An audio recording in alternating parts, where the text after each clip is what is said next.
And thank you to Tanker Operator for arranging this, and to the sponsors for that lovely tea break that we had and the lunch that we are looking forward to. Okay, I'm going to talk about managing bunker fuel losses to make money in tough markets. Captain Mukherjee in his presentation said that saving bunker fuel is one of the primary things of making money in these tough markets. Now I'm just going to show you what this is, and if you're already not making money in these tough markets, I will endeavor to, through this presentation, convince you to some extent that there is a way that if you're not already making money, you will probably start making money using some of these things. Maybe not in a year, not in a year, not in 6 months, not in 3 months, tomorrow. Just try and use these. Believe you me, we have been doing this for the past 8 years, and we have been substantially successful. We've got some of our clients here in this gathering here, and they will endorse it. So, we're talking about tough markets, and to understand the tough markets, let's start by looking at what is the ship owner's paradise. What is his dream? What would he look for? Yeah? Now, he would like to look for a freight curve which is something like this, going up and up and up. This is what his wish curve would be. Let's have a freight curve going up. Once in a way come down, yeah, just to keep the competition away.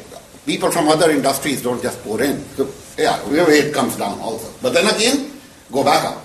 And then as far as the bunker prices are concerned, they would like to look at something which is scraping the bottom. Competition doesn't look at the bunker prices, they look at the freight. Competition doesn't look at it. Let it keep scraping the bottom. This is what they would look at. But what they actually get is, and this is what they're getting, tanker markets. This is a very similar curve to what Captain Mukherjee showed some time ago. They've been scraping the bottom. And if it's not the tanker markets, it's also the bulk markets. Exactly the same story happening with the bulk carrier markets. Yeah? And when we talk about the fuel prices have by and large been all the way up.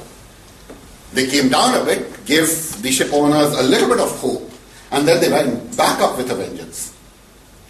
And now again they're coming down. Last couple of days they have been coming down, but who knows? Okay. Now the end result of all this, the owners and operators are working on very, very thin margins. Very thin margins. Little or no room for error. And of course, a few tons of bunkers here and there, and the whole voyage mathematics is gone. Completely. Something which was going to make him a bit of money, he managed to get a back cargo, that's also gone. Right? So, typical, like in all other industries, typical in our shipping industry, the minute mathematics go wrong, we want to find someone who we can put under the microscope and say, look here, you are the one, you screwed it up, you're the one who is the cause of my mathematics going wrong, and you're crucified. And invariably, when a bunker loss takes place, almost around the globe, that someone is the supplier. And what do we throw back at him? Almost, in most of the cases, it is cappuccino. We lost so much bunker because of cappuccino. To give you a quick example of this, and this is an actual case. 40 tons loss reported by a vessel after departure from Singapore. And they sent us these photographs. If you look at these photographs, there is no way that anyone will say, this is not a cappuccino. There's thorough froth on the top of the tank. You've got the bob which is covered with air bubbles. So when this thing came to us, we called the surveyor who attended this vessel. And this is 6 hours after the vessel had departed that we are getting all this stuff. So we called the surveyor. That surveyor, on completion of bunkers, had taken this photograph. Completely clear bob. Not one air bubble on the bob. Now, the vessel is reporting cappuccino 6 hours after departure. And the surveyor is saying there was showing this. And, on the photograph there was a date and time and everything. So we knew that it was a photograph taken then. And any of you who is aware of cappuccino, and I'm sure people sitting in Singapore are very aware of cappuccino, you will know that cappuccino takes place then. 6 hours later, it is fairly doubtful that it will suddenly erupt from somewhere, right? Now, nonetheless, this thing had come to us, so like we put on our hunting hats and went on the hunt for the Red October to find that missing bunkers. And we did a full analysis over a good period of time. And guess what? That 40 tons was sitting right on the tanks. Okay. Now, here's an owner's perspective. And before I give you an owner's perspective, I'll just give you a small background on this. We started Royal Marine in 2007. And 2008, the markets went down. 2009, they were all the way down. Asset prices were touching fairly rock bottom. So, and we had an offer at that time. We had a chartering offer and all that stuff. And we decided, me and my close colleague, that if we need to get into, have an asset for us, a vessel, this is the time. So banks were not giving any loan outright. None of the banks was giving any maritime loan. So we had to mortgage all our properties and everything, and we managed to squeeze money enough to buy a lovely old lady, 22-year-old, we called her the Royal Aquarius. Now, soon after acquiring her, we started trading her. And the one thing that was coming out of this was the trade, and that was the freight. The only thing coming out to us was the freight. I think we all know that, right? The ship owner or operator, they get only one thing, and that's the freight. Everything else was going out. Our mortgage, the bunker, crew costs, lubes, port dues, stores, spares, everything from blue tack to bunkers to banks were taking money out of our freight. Yeah. Now, of course, when we had bought the vessel, we took care of hand-picking our crew. First ship, of course, and we very, very, very cautiously hand-picked the people who we wanted on board. Yet, after the ship had started operating, about a month after she had started operating, a month or 2 months after she had started operating, we started having a bit of a problem with the chief engineer. That started getting escalating and escalated to a point when we took a management decision to replace him. Next port, we had the new chief engineer waiting for him to relieve him. As soon as the vessel came in, the new chief engineer boarded, the old one disembarked. Within an hour, he was off. Now, later that afternoon, we got a call from the new chief engineer. The old chief engineer had gone, packed his bags, gone, taken the flight and scooped.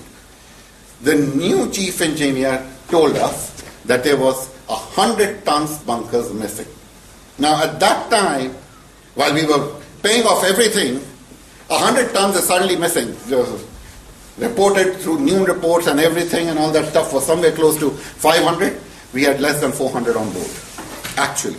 So, of course, can't be go and recheck and all that stuff. He comes back, yes, 100 tons is missing. We got a surveyor to go on board, confirmed 100 tons missing. At that time, it was for $450 a ton. So we had just lost $45,000 like this. Okay? So this is an area where a ship owner or operator are losing. And while some of you might try deny it, by the end of this presentation, I hope I'll have substantial proof to show where a lot of money actually is going. Okay. Of course, having lost that thing was not good enough for us, so we went in and jumped in and bought ourselves Royal Pride then. Actually, in 2011, the market spiked up, so we got rid of both our assets. We're looking at some now, but let's see how it goes. Anyway, coming back to what we were talking about, here is something from the news reports. Some of you may have seen it. I've taken the care of hiding the names for maintaining anonymity here. But I would like to attract your attention to two of these things, where one of the senior officers of the vessel was involved in this scam. And this is one of the cases. Here's another one. a separate case again reported, and again another senior officer is involved in this. So, let me take you to an investigation that we did on one of our clients' vessels. And this vessel we attended on her on the 10th of December. And during the initial gauging of the vessel, we got some figures like this, where she had 24 tons less than what she was reporting. She was reporting a certain figure and she had in actual 24 tons short. Now, 24 tons is not a very huge amount. It is not a substantial amount. We have seen those figures. Those of you who have been sailing have seen such figures, 24 tons plus, 24 tons, 30 tons plus, minus and all that. We have been seeing that. But the name of this vessel sounded familiar. So when we looked back into records, we found that we had attended the same vessel on the 8th of October, 2 months earlier. And on that day, there was a 30-ton plus on board. Again, not a very large amount. 30 tons plus 2 months ago, 24 tons minus now.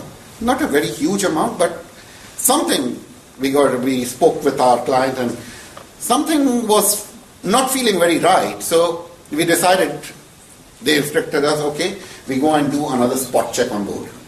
So we did a spot check on the 20th of December, that's 10 days later. We did a spot check and she had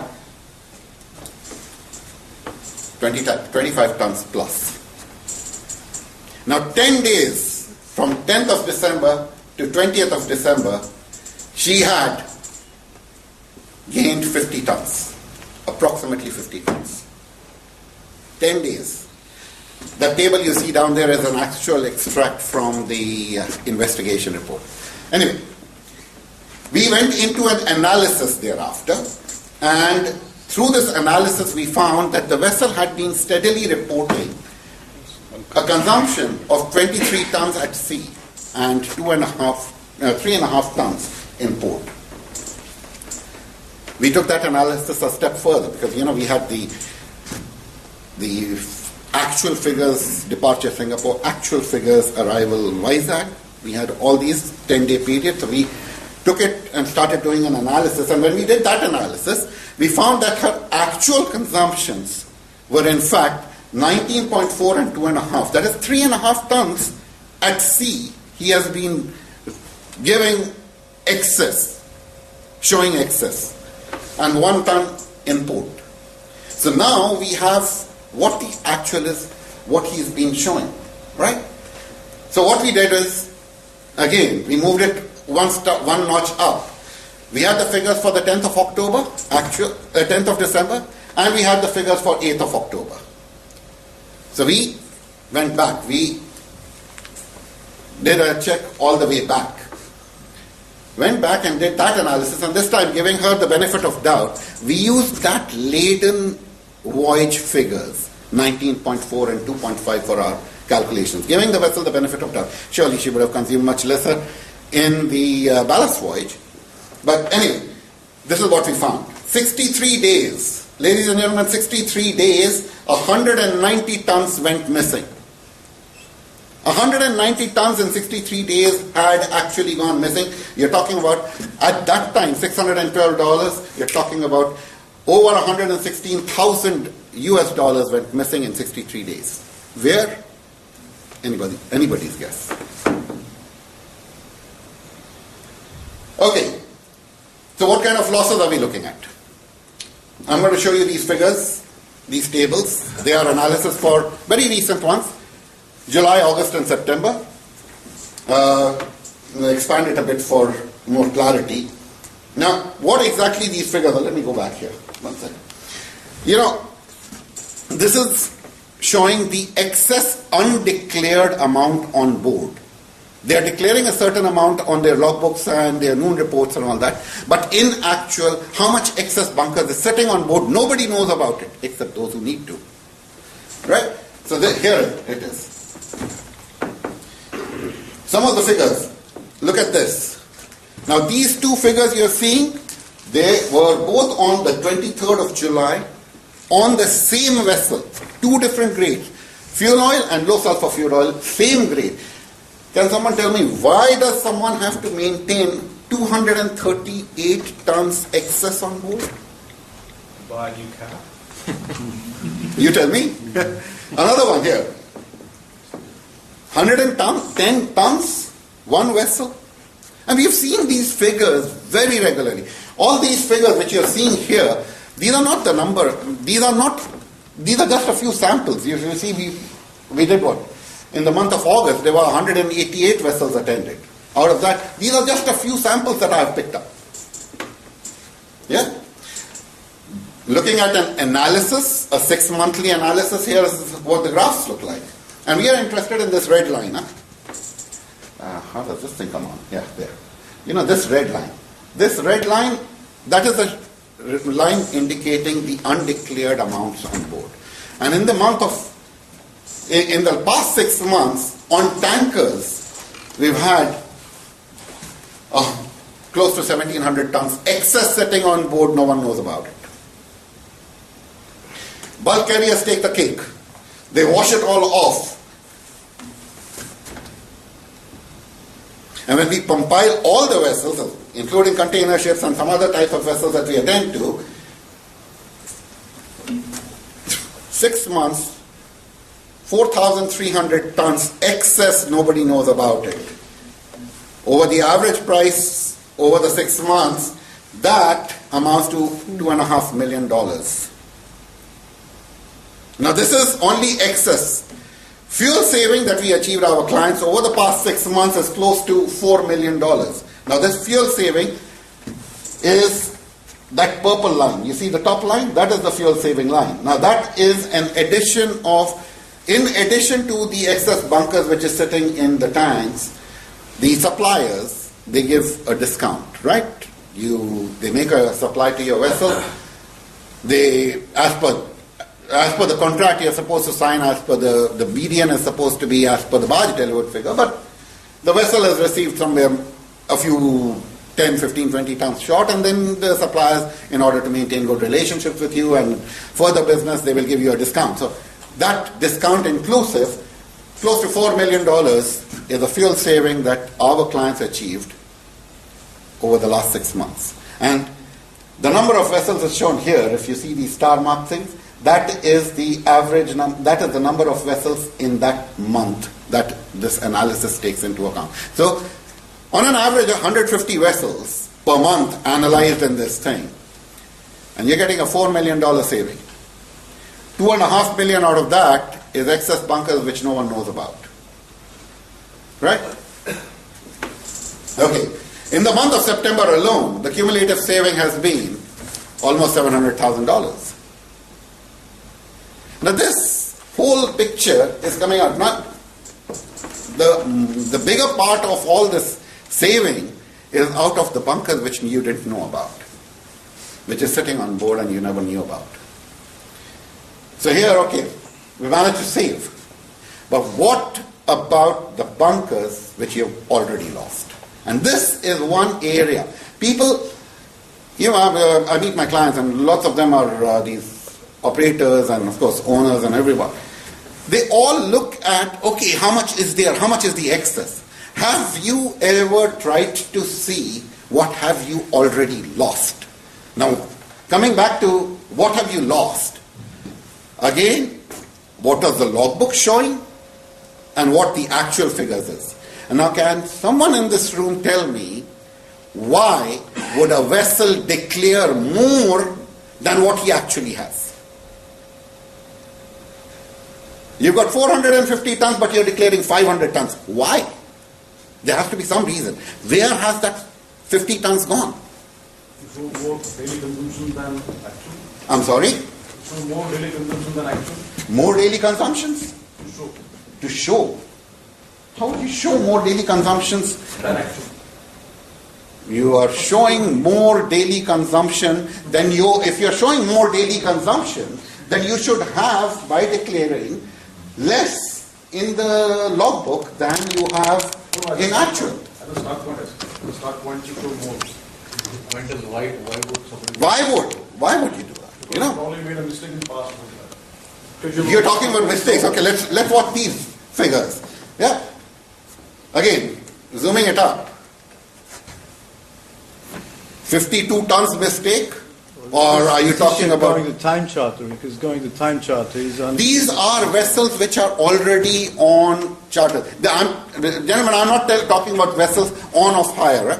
These are not on-off hire situations. They are already on charter, or they are with an owner on a voyage run. That is the time. These are not the on-off hire figures here. I will not tell the truth for you to go and find out. And 212 tons on one vessel missing. 212 tons, come on here. Were all these ships checked in Singapore? These ships were checked in Singapore. And were they all going to a particular port after Singapore? They were coming from some region, generally coming from the east. Okay. Before a car has been purchased and after the car is. That 212 tons, one single ship, that's 120,000 tons approximately gone there. Already gone. And we are not bothered about it. We are bothered about the supplier screwed up. He gave us cappuccino. So the owners of these vessels, are they big owners, small owners, various type of owners? All types. Everyone. So the crew is involved. I mean, you wouldn't say that owner, a big reputed manning company or a ship management company. We found this kind of a situation by and large with all nationalities, A to Z, all owners, big or small. The trend has been very, very similar. There's only one thing which I'll come up to, which has shown a trend going downwards.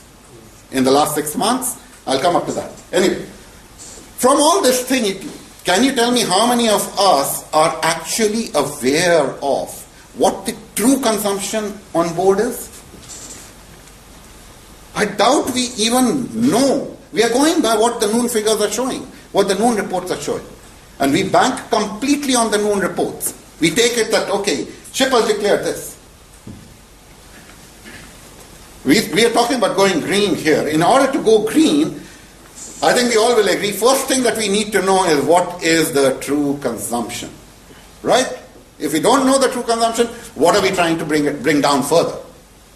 So, anyway, so I've spoken about most of the things which I needed to. I'm sure you'll have quite a lot of questions moving forward. But anyway, there are some key things that we've identified that really needs to be done in this. Number one, training. And this is very, very laser-targeted training. We really need to hit the training at the right place.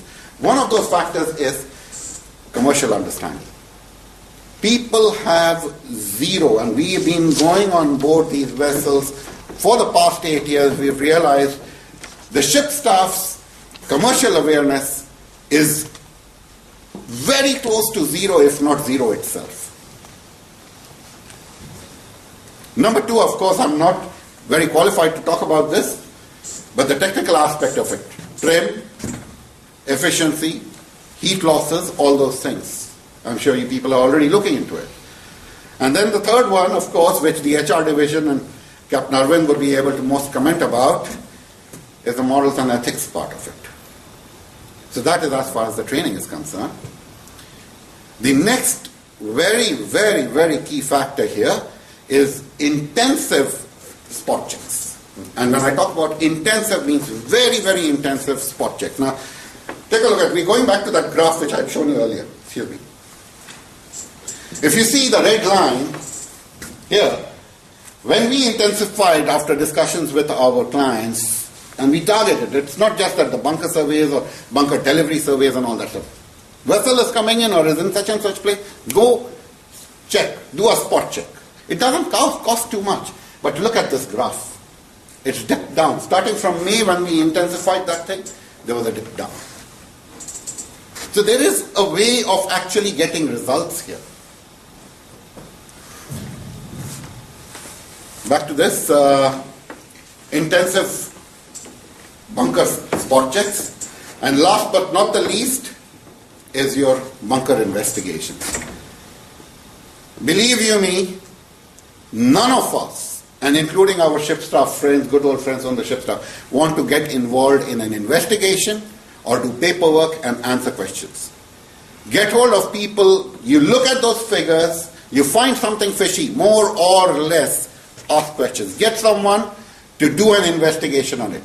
Of course, you've got to be able to ask very pointed questions, so you need to do an investigation.